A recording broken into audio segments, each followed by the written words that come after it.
So they looked at my dear Penny and they said, Gianna will never be anything, which is always encouraging.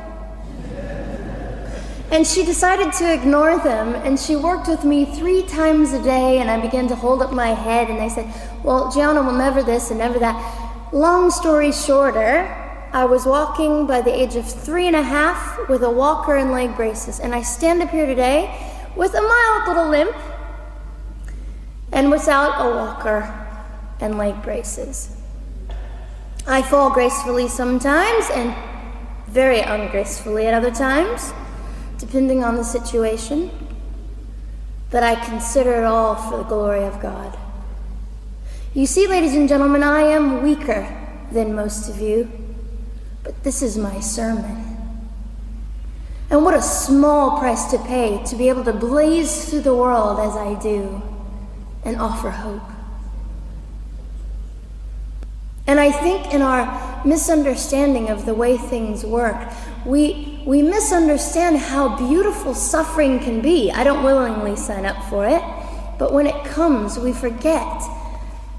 We forget that God is in control and God has a way of making the most miserable thing beautiful.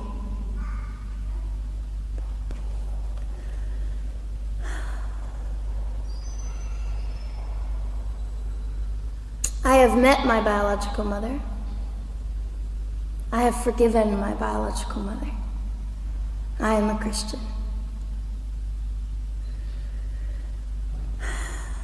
She's a very broken woman. She came to an event I was having 2 years ago, showed up unannounced, and said, hello, I'm your mother.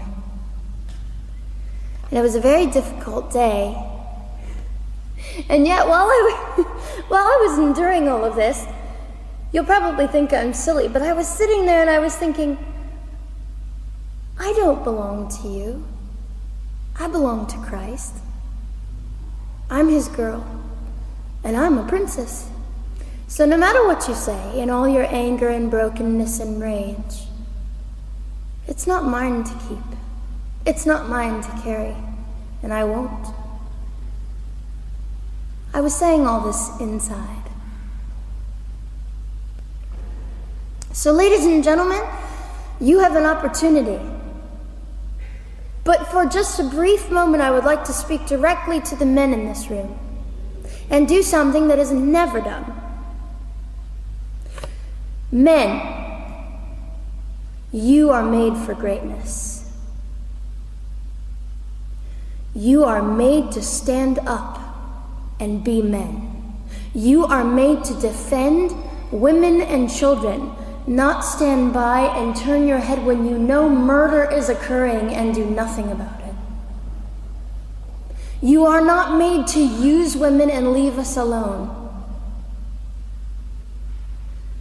You are made to be kind and great and gracious and strong and stand for something. Because men, listen to me. I am too tired to do your job. Women, you are not made for abuse. You are not made to sit and not know your worth and your value. You are made to be fought for forever. So now is your moment.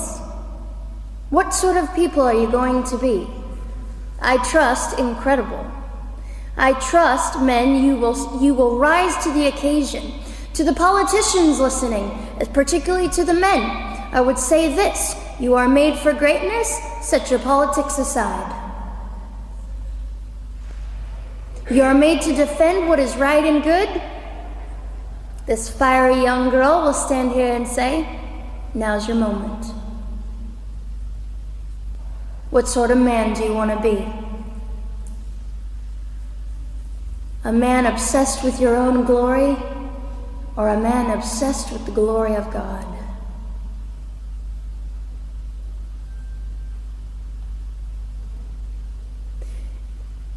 It's time to take a stand, Victoria.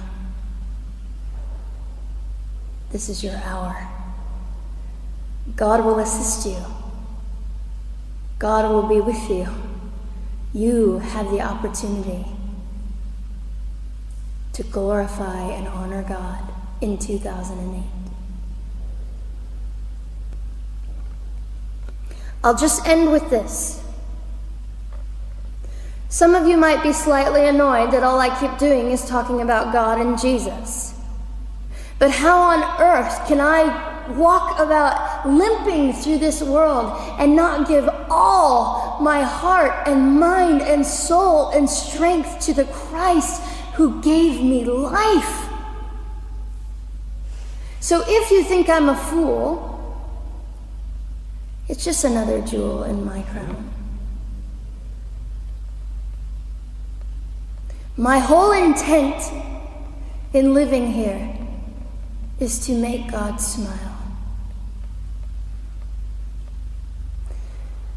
I hope some of this made sense.